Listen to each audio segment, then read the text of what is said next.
Hello everyone, welcome back to my channel. Long time no see again. There is not what I have planned.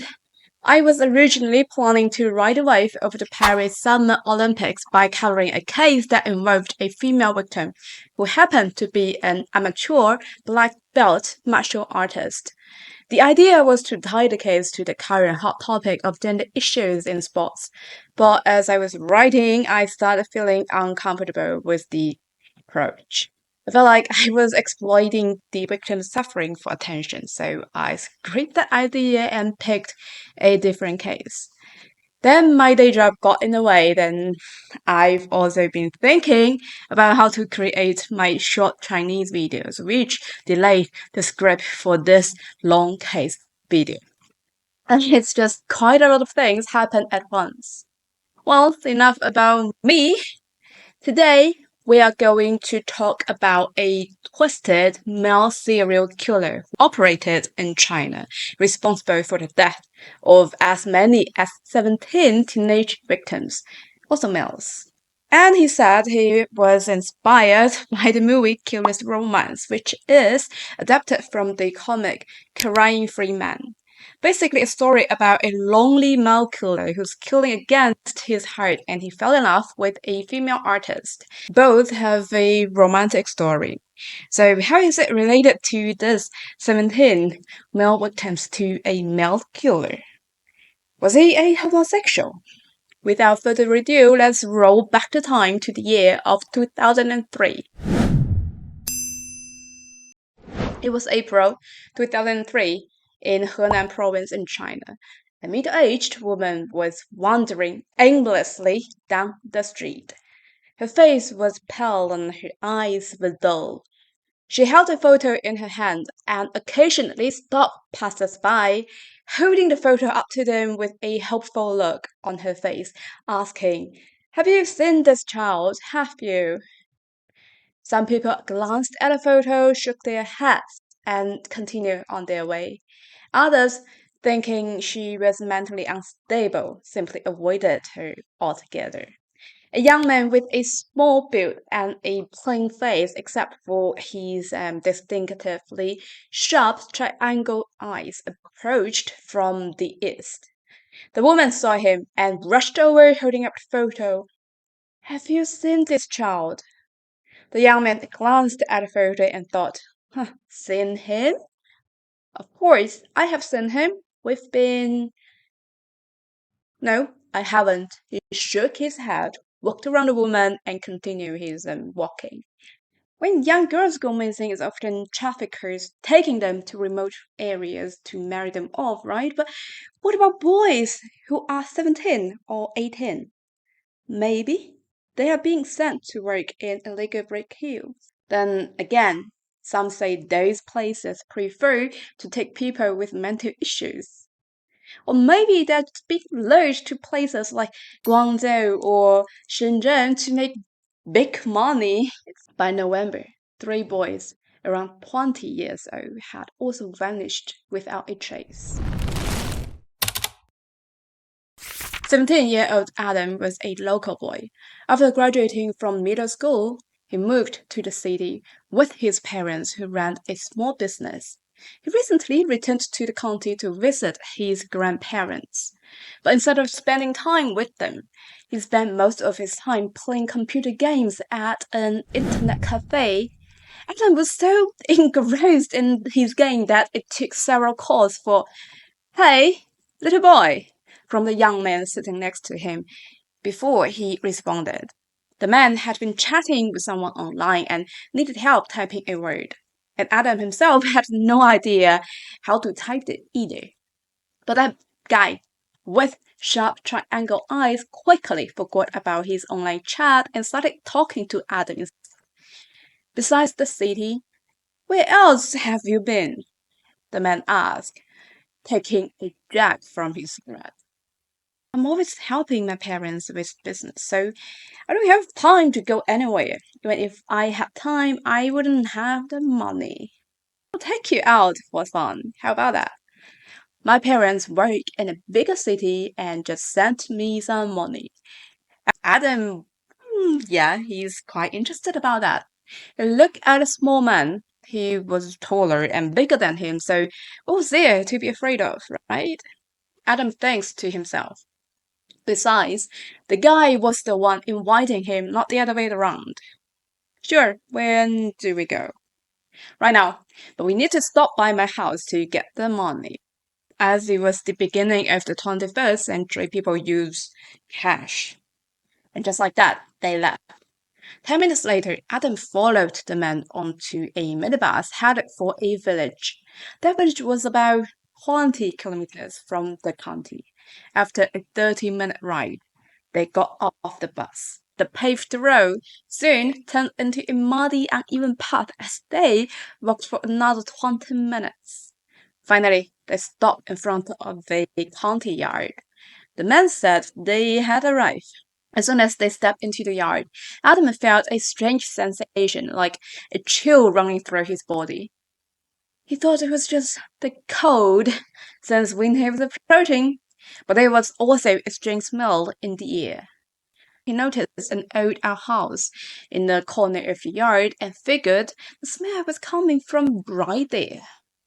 He followed the man into the house. The place was cold and dark. The small windows let in very little light. It was clear that no woman lived in there. The old wooden table was covered in dust, and empty bottles and plastic bags were scattered all over. The room also had a musty smell, probably from being closed up for so long. A green object in the middle of the room caught Adam's attention. It was a strange wooden structure, which the man called it the smart Trojan horse. You can look at a photo I display. It looked like a wooden table about as high as someone's thighs, with a long narrow top and four legs splayed out like an old-fashioned bench. One end of the tabletop was much longer than the other, and from the shorter side, two wooden rods stuck out. The man noticed Adam staring at it and asked, "Have you ever played with this?" "What is it?" Adam asked. "Oh, you kids today are so hooked on computers that you know nothing about the real world. You've never heard of the intelligent horse." "You've never heard of it. What's it for?" "It's not for anything. It's for fun only." "What? It's just a wooden table. What's so fun about it?" Adam scoffed. "You clearly don't get out much, do you? Even though your family does business in the city," the man said, a sly look in his triangle eyes like fox icing a chicken coop. "Don't let its simple appearance fool you. Not everyone can handle it. There are a few guys in our village your age who couldn't." Adam's curiosity was in its highest level. "Come on, tell me how to play with it. Let me give it a try." "All right." The man got excited, quickly positioning himself on the intelligent horse. He lay down on it, placing his head between two wooden rods, then said, "Just lie down like this and don't worry about anything.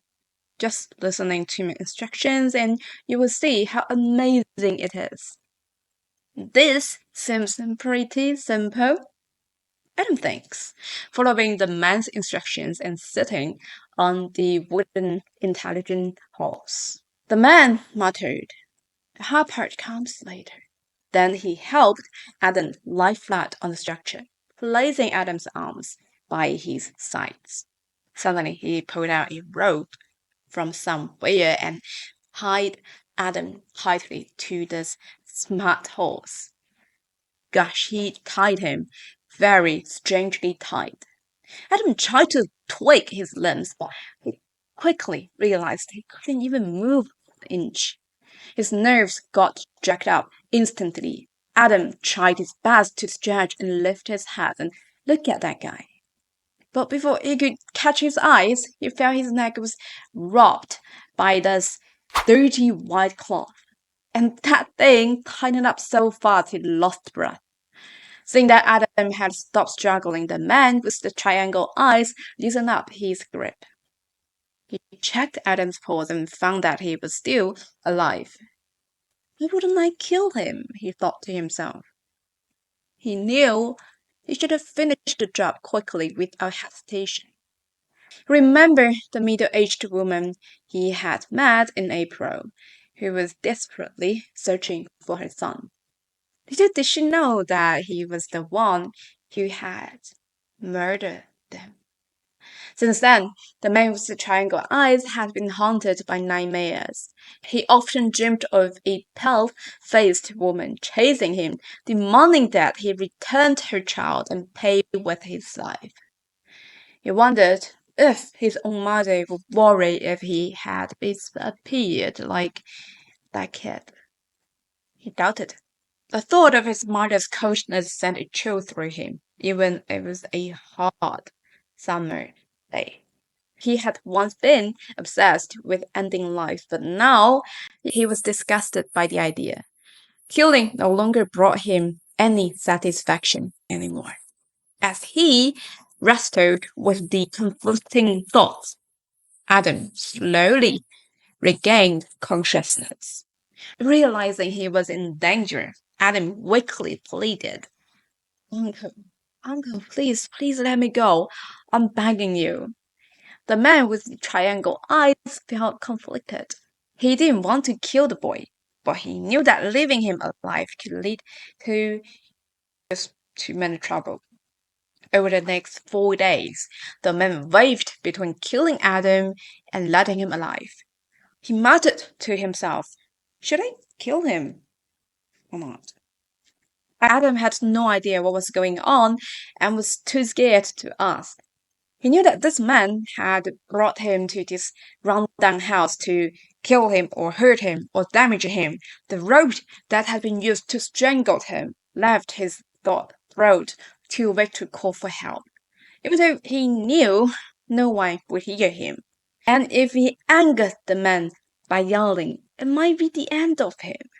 He had to find a way to survive.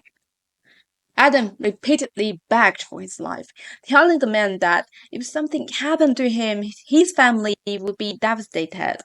He was the only boy in his family, their only hope. To keep Adam from starving, the man fed him instant noodles. But each time he fed him, he felt a pang of guilt. He thought, I should have killed him quickly to avoid all of this trouble. But every time he wrapped the white cloth around Adam's neck, the image of the pale-faced woman haunted him. On the 10th of November, 4 days later, something changed. As the man once again debated with himself about killing Adam, with a hoarse voice and tears in his eyes, suddenly said something like, Uncle, are you alone? I will recognize you. I will treat you as my godfather and take care of you when you are old. This simple statement struck a chord in the man's heart. It was like a weight had tipped the scales, and the man's eyes welled up with tears as he crouched down and cried. After he had cried enough, he untied Adam and repeatedly warned him that everything that had happened was just a joke and he must not go to the police. He then took the boy back to the county. After they parted ways, Adam couldn't shake the feeling that someone was watching him. Maybe it was just the aftershock of being so close to death. He worried that the man with the triangle face might still want to kill him and follow him home. Instead of going to his grandparents' place, Adam went to a classmate's house and spent the night there. Because they have their parents' home, strong adults. Adam's instincts were right. After they separated, the man with the triangle face did follow him, but not to kill him. He was just worried that Adam might go to the police. If Adam had gone to the police station, the man would have fled immediately. But when he saw Adam just entered a residential house and not come out eventually in the end of the day, he relaxed and went home. The next morning, Adam finally returned home, much to the relief of his worried grandparents. After hearing what had happened, they immediately called Adam's father and told him to come home. Well, better deal with this in person. On the 12th of November, the day after Adam's father returned from the city, they went to the police and reported the incident. They then led the police to that village where they arrested this small man with triangle eyes. During the interrogation, the police discovered that the illegal detention and abuse of Devlin was just the tip of the iceberg. A shocking serial murder case was about to be uncovered. In November 1974, in a village in Henan province, a farming family with the last name Huang had another son. Why I use the word another? Because they already had two sons. They had hoped for a girl this time. Well, people liked to have sons back in the days, but having too many sons felt like a burden. They named the youngest son as Huang Yong. The family name was Huang, and since he was a boy, they wanted him to be brave, so they chose a name that symbolized courage. But Huang Yong was born small and frail, nothing like the big, healthy baby people usually hope for, and his presence at home was barely noticed. The family's financial situation was modest, and his parents were busy with work, so they didn't have much time to educate him. After China's economic reforms, rural life started to improve, and by this time, Huang Yong was a teenager. He began to see more of the outside world, but information back then wasn't as accessible as it is now. The whole family, the whole village had only one phone, and even if you had it, you wouldn't know who to call. Television could only be seen in the homes of the wealthiest families in the county, and VCRs were even rarer. Huang Yong was fascinated by these new things. Eventually, he got his chance. The first video hall in the county opened next to a cultural center. Being small, Huang Yong, who sneaked into the video hall, found a corner to sit in, and after one movie ended, he would hide in the corner and watch another one for free, as the ticket checkers often didn't notice him in the dim light.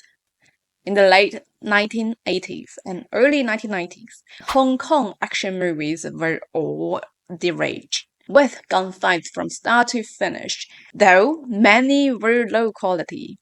But Huang Yong didn't care. As long as there were killing scenes, he was hooked. At some point, he started thinking that being a lone assassin was cool. He had never had many friends, and his two older brothers didn't play with him, so he was always a loner. Now he wanted to be a cool one. This idea took root in his mind. He wanted to be a killer. Then when did this idea become his dream? He couldn't say for sure. All he knew was that when he was alone, especially at night, these images would flash through his mind. Over time, the curious in his head took the form of a small, thin boy. Yeah, that boy was himself. In 1991, Huang Yong attended a private vocational school in the county for 3 years. As time passed, the boy killer in his mind grew into a cold-hearted man, but in reality, Huang Yong still didn't look cool at all. After graduating from vocational school, Huang Yong worked as a sound technician at a few karaoke bars in the county for 2 years. In 1996, he followed his uncle to the city to work on construction sites. In early 1998, he returned to his village to help his parents with farming. A year later, he followed his parents to faraway province and places to pick cotton. No matter where he went, he didn't attract much attention. He wasn't good at socializing and didn't talk much. No one knew what kind of evil thoughts were hidden behind his ordinary appearance. In the early 2000s, Huang Yong returned home to farm. Maybe because he didn't like exercise as a child and was malnourished. Huang Yong was short and thinner than other guys in his age. His square face and triangle eyes were still unremarkable. No girls liked him, and he had no close friends. Every day, besides doing fun work, he continued his assassin fantasies. In the summer of 2001, Huang Yong's parents and two brothers left home to help someone in another county raise pigs, leaving Huang Yong alone to take care of a few acres of land. What would most young men do when left alone at home? They might invite friends over, play cards, or drink, but Huang Yong had no friends and he wasn't interested in those things either. Well, with the house to himself, the quiet environment was perfect for make his fantasies come true. Vivid images of killing scenes using guns, knives, poisons, and strangling with ropes played in his mind. Among all of these, he liked using Arabic the most, as it looks clean and efficient. Do you want to try it? He felt a voice inside of him asking. Try it? Huang Yong felt a wave of excitement, but quickly cooled. He looked at his thin, weak body and wondered, who could I overpower? You are smart enough to figure it out, the voice urged. Yeah, he could win with his wits. If he tricked someone into his home, tied them up so they couldn't move, then he could do whatever he wanted, wasn't it? But tricking someone into his house was easy, but how could he make sure they wouldn't resist when he tied them up? Huang Yong looked around and noticed an old-fashioned noodle press frame. This thing was larger than usual, resembling a long table. Huang Yong lay down on it and found it was just the right size for a person. You know what? If a person could just lie down there and is fixed with zero movement, things would be easier and fun for him. Huang Yong came up with a plan. He decided to modify the noodle press frame and give it a new function, turning it into a tool for killing. Huang Yong gave his tool an exaggerated name, the smart trojan horse. As you have known already, he wanted to add this mysterious vibe to the tour, so the victims would just comply of what he asked. Despite Huang Yong was in his late 20s, he still knew damn well about how it works mentally for teenage boys. They are usually too very curious, easily tempted, and didn't have much caution about things they didn't know. So he started his hunts.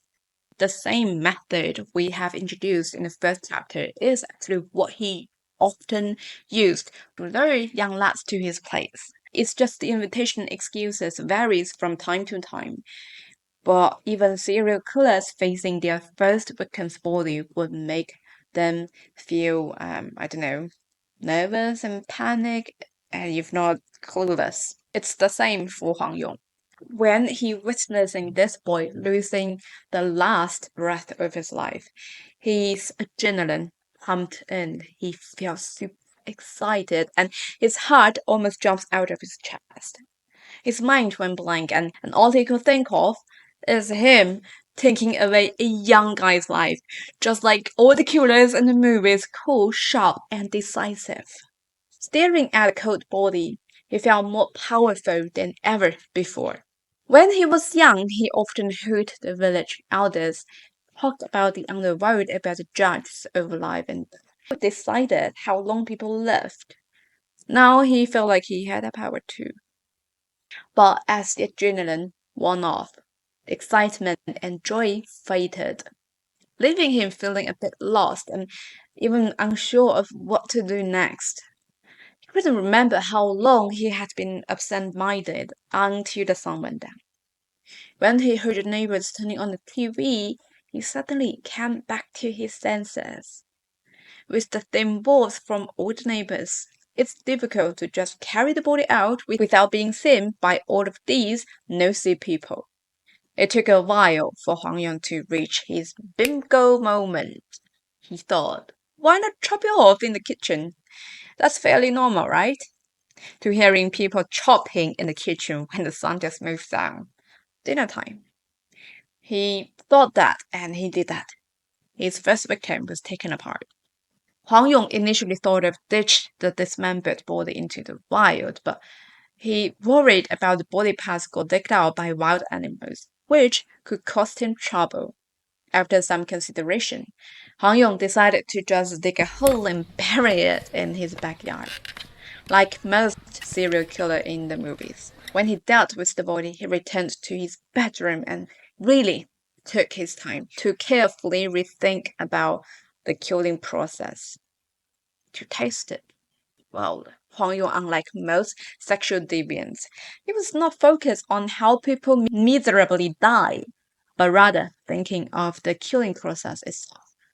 How could he perfect this killing act to make it more elegant and more effective? You know what? He's like studying the killing. And ironically, like being a top student who, after every test, looks back to see what they didn't do well or got wrong.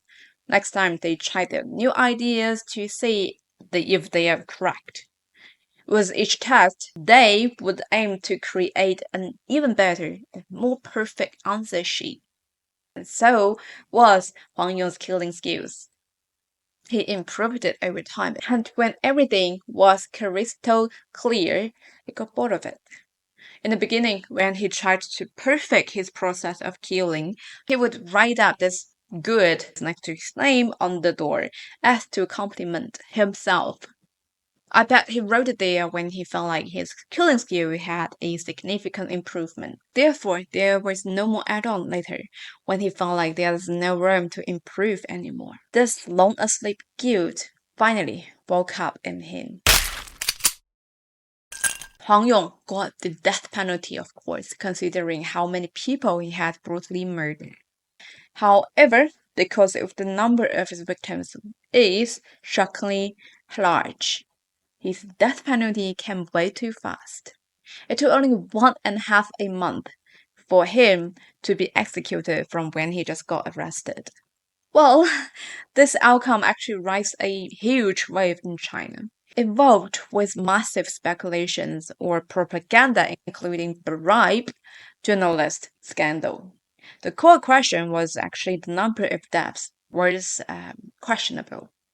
The police announced it to be 17, yet many local missing children's parents went digging themselves to Huang Yong's yard. And allegedly, they claimed their missing children were also buried there, and no authority wanted to admit them. While Huang Yong was executed, the true number of his victims remained mystery. And many local government officers at that time got fired. No one seems to be care about the death anymore. But that's not what I should judge about, as who knows if the rumors are true. And I'm gonna stop talking about it. Let's roll back to the topic of crimes. Because of the fast execution, psychologists in China didn't get to interview him for any further character studies. Man is the only animal that deals in that atrocity of atrocities war. He is the only one that gathers his brethren about him and goes forth in cold blood and with compulse to exterminate his kind. This is the end of our story for the day, and I hope you enjoy me, not the cruel killer, of course. Anyway, thank you for watching.